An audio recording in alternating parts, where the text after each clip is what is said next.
Hi hello నమస్తే welcome to peoples media. నేను మీ సంతోష్.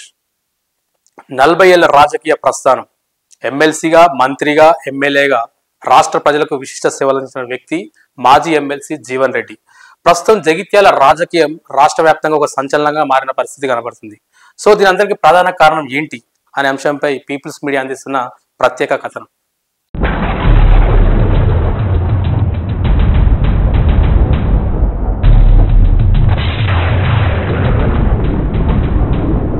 అసలు జీవన్ రెడ్డి ఎందుకు అంత అసంతృప్తితో ఉన్నాడు? ఒకసారి కనుక జీవన్ రెడ్డి యొక్క రాజకీయ ప్రస్థానం కనుక చూసుకునేది ఉంటే, ఆయన మొదటి నుంచి టీడీపీలో 1983లో ఎమ్మెల్యే గెలుపొందడం జరిగింది. అదే టర్మ్లో కూడా డైరెక్ట్గా మంత్రి కావడం జరిగింది. తదనంతరం కూడా మళ్ళీ కాంగ్రెస్ పార్టీలో చేరడం జరిగింది.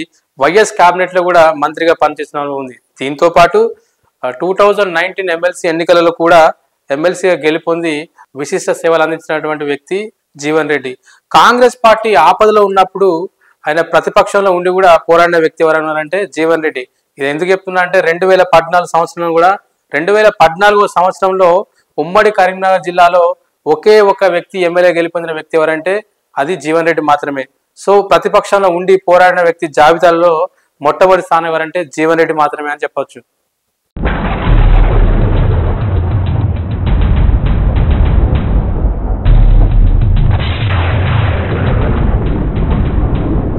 జగిత్యాల నియోజకవర్గంలో కాంగ్రెస్ పార్టీలో వర్గ విభేదాలు ఏర్పడడానికి గల ప్రధాన కారణం కనుక ఒకసారి పరిశీలిస్తే కనుక, గత అసెంబ్లీ ఎన్నికల్లో కాంగ్రెస్ పార్టీ నుంచి జీవన్ రెడ్డి పోటీ చేయడం జరిగింది. అదేవిధంగా బీఆర్ఎస్ పార్టీ నుంచి డాక్టర్ సంజయ్ కుమార్ కూడా అదే నియోజకవర్గం నుంచి పోటీ చేయడం జరిగింది. వీరిద్దరి మధ్యలో గట్టి పోటీ ఎదురైనప్పటికీ కూడా doctor Sanjay Kumar BRS party నుంచి గెలుపొందడం జరిగింది.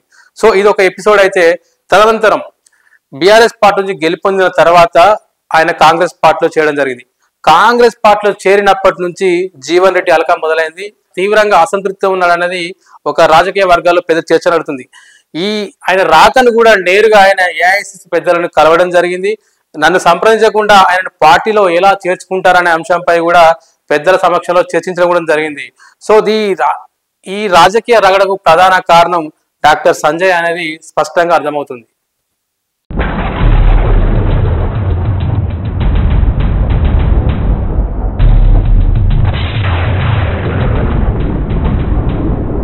ఎప్పుడైతే బీఆర్ఎస్ పార్టీ నుంచి గెలుపొందిన ఆ వ్యక్తి డాక్టర్ సంజయ్ కాంగ్రెస్ పార్టీలో చేరినప్పటి నుంచి జగిత్యాల నియోజకవర్గంలో కాంగ్రెస్ పార్టీ యొక్క వర్గ విభేదాలు తారాస్థాయికి చేరిన పరిస్థితి కనబడుతుంది.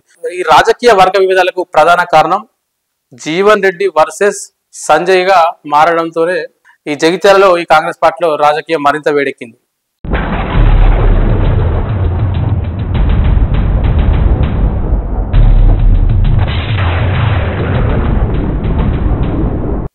గతంలో బీఆర్ఎస్ ప్రభుత్వం అధికారంలో ఉన్నప్పుడు డాక్టర్ సంజయ్ కుమార్ జగిత్యాల ఎమ్మెల్యేగా ఉన్నప్పుడు కూడా కాంగ్రెస్ పార్టీలో ఉన్నటువంటి జీవన్ రెడ్డి ఎవరైతే ఉన్నారో మాజీ ఎమ్మెల్సీ జీవన్ రెడ్డి అనుచరుల పైన అక్రమ కేసులు బనాయించి భయభ్రాంతులకు గురి చేశారనేది ప్రధానంగా డాక్టర్ సంజయ్ మీద ఆరోపణలు ఉన్నాయి. సో అలాంటి వ్యక్తిని పార్టీలోకి ఆహ్వానించడం వల్ల ఈయన జీవన్ రెడ్డి యొక్క అనుచర వర్గం కూడా తీవ్రంగా వ్యతిరేకిస్తున్నారు. సో ఇదొక కారణంగా కూడా చెప్పవచ్చు. ఆయన రాకను కూడా జగిత్యాల కాంగ్రెస్ పార్టీ ఫస్ట్ నుంచి ఉన్నటువంటి క్యాడర్ కూడా సపోర్ట్ చేయడం లేదు. దీంతో రాజకీయంలో జగిత్యాల నియోజకవర్గంలో కాంగ్రెస్ పార్టీలో 2 వర్గాలుగా చీరే అవకాశాలు కూడా ఉన్నాయి.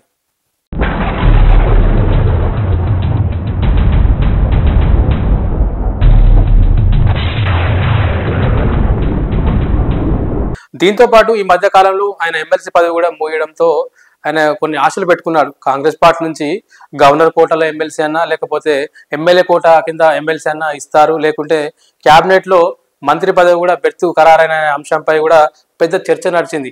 దీనికి తోడు కూడా మాజీ ఎమ్మెల్సీ జీవన్ రెడ్డి ఇంతలా కోపంగా ఉండడానికి గల ప్రధాన కారణం ఏంటంటే, ఆయన పదవి ముగిసింది ఎమ్మెల్సీగా. ఆయన పదవి ముగిసిన తర్వాత కూడా కాంగ్రెస్ అధిష్టానం అంత సీనియర్ నాయకునికి గవర్నర్ కోటా కింద ఎమ్మెల్సీ పదవి ఇస్తాననుకున్నారు, కానీ ఇవ్వలేదు. అదేవిధంగా ఎమ్మెల్యే కోటా కింద కూడా ఎమ్మెల్సీ పదవి లభిస్తుందన్నారు, అది కూడా ఇవ్వలేదు. దీంతో పాటు తన జగిత్యాల నియోజకవర్గంలో అనుచరులు పెద్ద ఎత్తున ప్రచారం చేశారు. జీవన్ రెడ్డికి ఖచ్చితంగా ఎమ్మెల్సీ పదవి వస్తుంది, పదవితో పాటు మంత్రి పదవి కూడా ఒక బంపర్ ఆఫర్ గా జీవన్ రెడ్డి గారికి వరిస్తుందని చెప్పినప్పటికీ కూడా ఇది ఏది కూడా జరగలేదు. దీంతో జీవన్ రెడ్డి యొక్క అనుచర వర్గం కూడా తీవ్రమైన అసంతృప్తితో ఉన్నారు.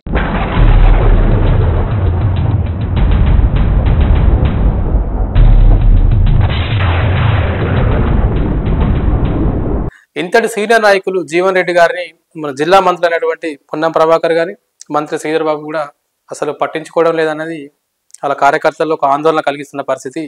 సో దీనికి తోడు ఈ మధ్య కాలంలో ఎమ్మెల్సీ జీవన్ రెడ్డి కూడా ఒక హాట్ టాపిక్ గా వివాదాస్పద వ్యాఖ్యలు చేయడం జరిగింది. ఏంటంటే ధర్మపురి ఎమ్మెల్యే అడ్లూరి లక్ష్మణ్ కుమార్ జన్మదిన వేడుకల్లో గతంలో ఆయన మీద పోటీ చేసినటువంటి బీఎస్పీ అభ్యర్థి విజయ్ ఎవరైతే ఉన్నారో ఆయనతో కేక్ కటింగ్ సమయంలో ఏముందయ్యా ఈ కాంగ్రెస్ పార్టీలో, నేనే బీఎస్పీలోకి వద్దాం అనుకుంటున్నాను, నువ్వు వచ్చి ఏం చేస్తామని కొంచెం హాట్ టాపిక్ గా మారడంతో రాష్ట్ర రాజకీయ కాంగ్రెస్ పార్టీలో ఈ యొక్క వివాదాస్పద వ్యాఖ్యలు రాష్ట్ర కాంగ్రెస్ పార్టీ రాజకీయాల్లో సంచలనంగా మారిన పరిస్థితి.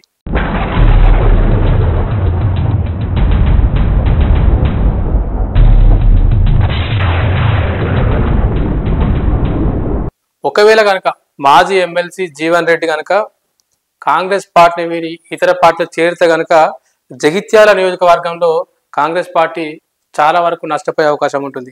ఎందుకంటే ఆయన సీనియర్ నాయకులు, కాంగ్రెస్ పార్టీలో దాదాపు అందరితో సత్సంబంధాలు ఉన్నాయి. కాంగ్రెస్ పార్టీనే కాదు ఇతర పార్టీతో కూడా చాలా సంబంధాలు ఉన్నాయి కాబట్టి తీవ్రంగా నష్టం జరిగే అవకాశం ఉంది కాంగ్రెస్ పార్టీకి.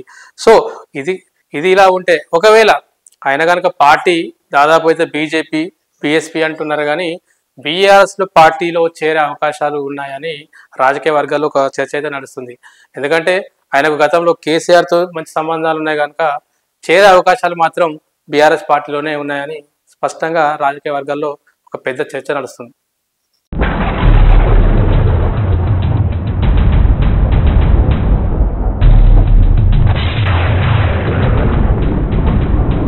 జీవన్ రెడ్డి పార్టీ మాడే అంశం కాస్త పక్కన పెడితే గతంలో అసెంబ్లీ ఎన్నికల్లో 10 మంది బీఆర్ఎస్ పార్టీ ఎమ్మెల్యేలు ఎవరైతే ఉన్నారో వాళ్ళు పార్టీ మారి బీఆర్ఎస్ పార్టీ నుంచి కాంగ్రెస్ పార్టీలో చేయడం జరిగింది. సో అది ఇప్పుడు ఢిల్లీలో ఉన్నటువంటి సుప్రీంకోర్టులో ఫైనల్ జడ్జిమెంట్ కూడా రావడం జరిగింది.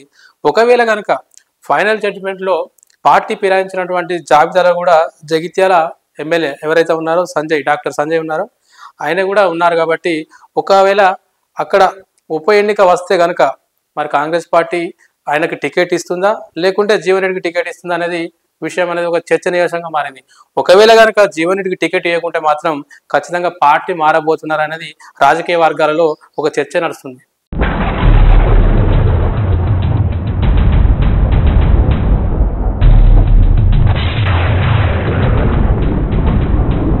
తెలంగాణ కాంగ్రెస్ పార్టీ రాజకీయాలలో సుమారు 40 సంవత్సరాల అనుభవం ఉన్నటువంటి జీవన్ రెడ్డి గారు సీనియర్ నాయకులు. ఈ మధ్యకాలంలో కూడా సీనియర్లకు పెద్ద ప్రియారిటీ ఇస్తామని చెప్పినటువంటి తెలంగాణ కాంగ్రెస్ పార్టీ వ్యవహారాల ఇన్ఛార్జి మీనాక్షి నటరాజన్ గారు పార్టీ డెవలప్మెంట్ గురించి ఆలోచించేటటువంటి వ్యక్తులను ఖచ్చితంగా మొదటి ప్రియారిటీ ఇచ్చి వాళ్ళకి ఏదో ఒకటి పదవులు కూడా ఇస్తామని చెప్పడం జరిగింది. సో 40 సంవత్సరాలుగా పార్టీ కొరకు జీవన్ రెడ్డి సేవలు అందించారు. సో మరి ఆయనకు ఈ మధ్యకాలంలో పదవి కూడా ఎమ్మెల్సీ పదవి కూడా ముగిసింది. మరి ఆయనకు ఎలాంటి పదవి ఇస్తారనేది మనం వెయిట్ చేయాల్సి ఉన్నది.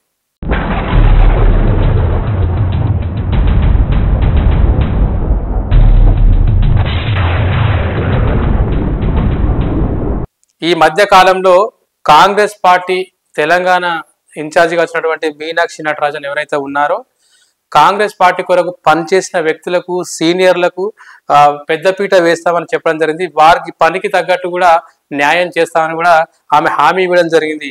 సో 40 సంవత్సరాలుగా పార్టీ కొరకు పనిచేసి పదవులు ఇచ్చారు, ఇవ్వలేదని కాదు. కాకపోతే ఈ మధ్యకాలంలో ఆయన ఎమ్మెల్సీ పదవి కూడా ముగిసింది. జీవన్ రెడ్డి పార్టీ మారకుండా ఉండాలంటే మీనాక్షి నటరాజన్ ఎలాంటి నిర్ణయం తీసుకుంటానది మరికొద్ది రోజులు వేచి చేయాల్సి ఉన్నది.